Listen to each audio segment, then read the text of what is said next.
et les market movers aux États-Unis. C'est avec David Derry. Alors on commence tout de suite avec ce qui préoccupe les investisseurs en ce moment, c'est évidemment la course à la Maison Blanche. Exactement, donc les marchés américains qui hier ont augmenté, notamment suite à l'annonce du Congrès d'adopter un plan de relance revu à la baisse par rapport à ce qui est déjà proposé. Et cette nouvelle a été plutôt bien accueillie par les marchés financiers, parce qu'on a un Nasdaq qui justement redépasse les 12 000 points.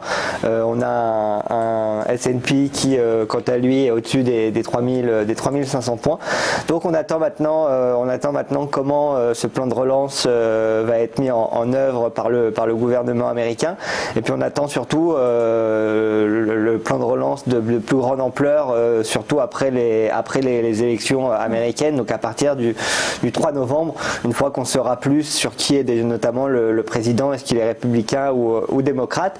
Et les marchés américains qui ont aussi profité de ces géants technologiques qui sont repartis à la hausse. On pense notamment à Apple qui gagnait hier 6% et qui entraînait avec lui justement le reste du Nasdaq.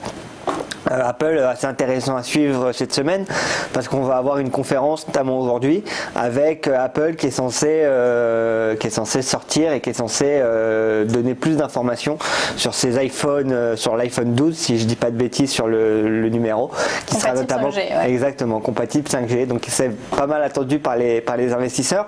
On a aussi Amazon sur le même élan qui alors à moindre niveau parce qu'on gagnait un peu moins de 5%, on gagnait 4,75% hier, mais qui profitait aussi de l'engouement des marchés américains. Et là pour Amazon, on a les Amazon Prime Day qui devraient arriver. Donc pour les auditeurs qui ne savent pas, les Amazon Prime Day, c'est une journée commerciale, enfin c'est 2 jours où en fait sur Amazon il y a des réductions assez importantes qui peuvent monter à plus de 50% sur certains produits.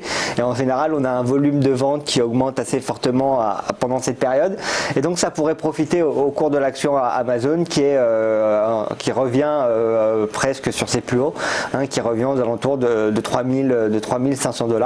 On peut voir qu'Amazon avait bien rebondi ici à un niveau de support aux alentours des 3000 $. Et donc là on verra si maintenant les 3500 $ vont jouer le rôle de résistance ou au contraire va être dépassé à nouveau. Et puis semaine chargée aux États-Unis parce qu'on a aussi les grandes banques qui vont émettre leurs résultats. Et on a aujourd'hui JP Morgan et Citi qui vont publier leurs résultats trimestriels, et ce sera suivi un peu plus tard dans la semaine par Bank of America et Goldman Sachs, un secteur bancaire qui a été à la traîne un peu depuis le Covid et depuis la reprise du Covid. Donc à voir si des résultats assez impressionnants peuvent justement redonner un élan positif sur le secteur bancaire. Merci David, on passe tout de suite aux crypto-monnaies.